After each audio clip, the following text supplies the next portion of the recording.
Imagine o seguinte, a motocicleta de um condutor quebra e para levar até a oficina mais próxima, ele vai empurrando essa moto por cerca de 100 metros. Neste pequeno percurso, acumula mais de R$2.000 em multas de trânsito. Quer entender como isso é possível? Fica até o final desse vídeo.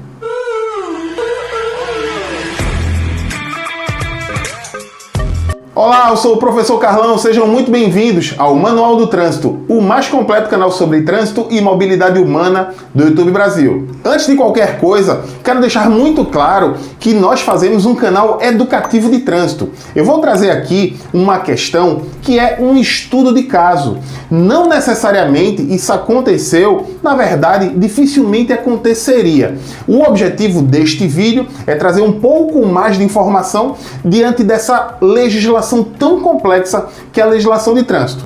Como sempre, fiz uma enquete aqui na aba comunidade do YouTube e eu perguntei o seguinte: Sebastião transitava com a sua motocicleta quando a corrente rompeu, impedindo-o de prosseguir montado. Uma pessoa que passava na hora o alertou que na rua ao lado, a cerca de 100 metros, havia uma oficina especializada em conserto de motos. Se fosse pelo caminho normal, teria que se deslocar por mais de 1 quilômetro, mas como ele foi empurrando a moto, preferiu ir na contramão em uma via de sentido único e pela calçada até chegar na oficina. Mas logo após 10 metros, desceu da calçada e continuou o percurso pela pista de rolamento, ainda na contramão. Como o dia estava quente, enquanto empurrava a moto, tirou o capacete com uma das mãos, ainda com a moto em movimento. Mas já perto da oficina, seu telefone toca e ele resolve segurar o telefone para saber quem o ligava antes mesmo de encontrar um local seguro para estacionar. Mas ao ver que era o chefe, antes de atender, estaciona o veículo paralelo à guia de calçada, bem embaixo da placa de proibido estacionar. Só depois de estacionado é que ele atende o telefone. Diante dessa situação hipotética e com base na interpretação literal da legislação de trânsito, assinale qual a alternativa correta. Para 46% das pessoas que responderam, Sebastião não cometeu infrações. 21% entende que Sebastião cometeu 2 infrações. 16% que ele cometeu 4 infrações. 10% que ele cometeu 6 infrações. E 7% entende que ele cometeu 8 infrações. Bem, uma questão interessante e bastante complexa. Para ajudar a responder, convidei uma amiga querida, uma excelente instrutora de trânsito, Ana Prediger, lá de Curitiba, que vai inicialmente falar sobre essa questão de empurrar a motocicleta. Como é que a legislação de trânsito entende essa situação, Ana? Olá, Carlão! Olá a todos do Manual do Trânsito, é um prazer falar com vocês. Então vamos falar sobre esse estudo de caso, eu adoro estudos de caso.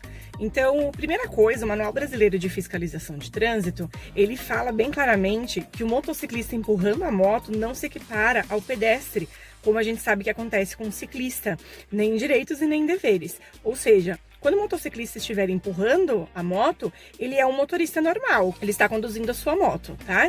Então as infrações que ele cometeu foram: primeiro, transitar com o veículo na contramão e a outra, transitar com o veículo em cima da calçada. Essas 2 infrações são infrações de natureza gravíssima, tá? E que mais, Carlão? Diz aí. Exatamente, Ana. O Manual Brasileiro de Fiscalização de Trânsito, de fato, fala que se você estiver empurrando a motocicleta, vai estar sujeito às mesmas infrações como se estivesse montado. E ainda deixa margem para entender que não importa se a moto está ligada ou desligada. Dessa forma, de cara já está cometendo aí 2 infrações. Mas ele prossegue ao descer da calçada e continuar transitando na contramão, comete mais 3 infrações. E quais seriam? A primeira é de tirar uma das mãos do guidão para depois tirar o capacete, já contabilizando aí mais 2 infrações, porque ele continuou com a motocicleta em movimento. E quando ouviu o toque do telefone celular, ele segurou o celular logo em seguida para olhar quem estava ligando, cometendo aí uma 3ª infração nesse período. Como já haviam 2, ele passa a acumular 5 infrações com essas 3 que ele fez nesse pequeno trecho. Mas antes de voltar para Ana, para ela concluir o final dessa história, eu vou pedir para você deixar nos comentários, caso você tenha aprendido algo novo, deixe nos comentários, não agora, depois, aprendi mais um pouco. Eu vou dar coraçãozinho em todo mundo que comentar dessa forma. Mas e aí, Ana? Ele prosseguiu. Como é que foi? Agora, quantas infrações do estacionamento? Gente, ele cometeu 3 infrações de estacionamento, tá?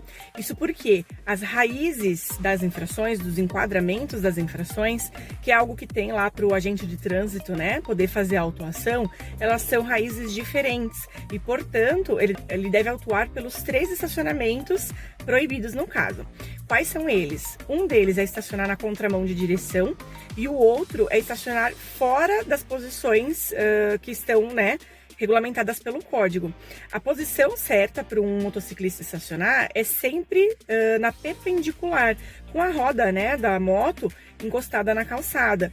Ele cometeu uma infração de natureza média. Nesse caso, essas duas são de natureza média.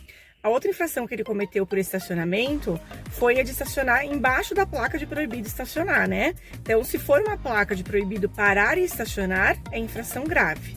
Se for uma placa de proibido estacionar, é uma infração média também, tá bom?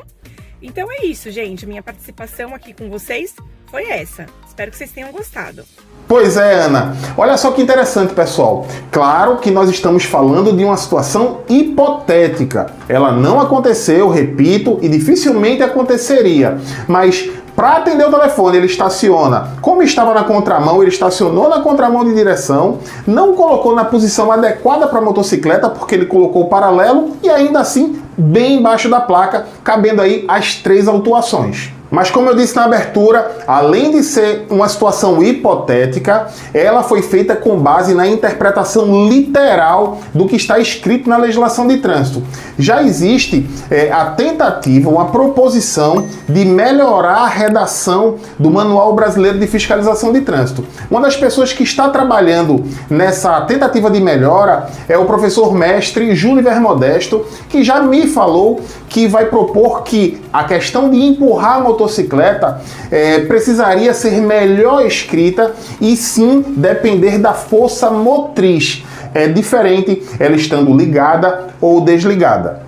Quero agradecer muito a Ana por ter aceitado esse convite. Se você quiser conhecer o canal de Ana, eu vou deixar aqui, ó, do lado do meu rosto, ao finalzinho, para que você possa clicar no último vídeo dela lá e conhecer o canal. Dá uma força, se inscreve lá que com certeza você vai aprender bastante. Por hoje é só, espero que a informação tenha sido útil. Se gostou, não esqueça do like e de compartilhar para outras pessoas. Gosta desse tipo de conteúdo? Então se inscreva no canal. Um grande abraço a todos, te encontro no próximo vídeo.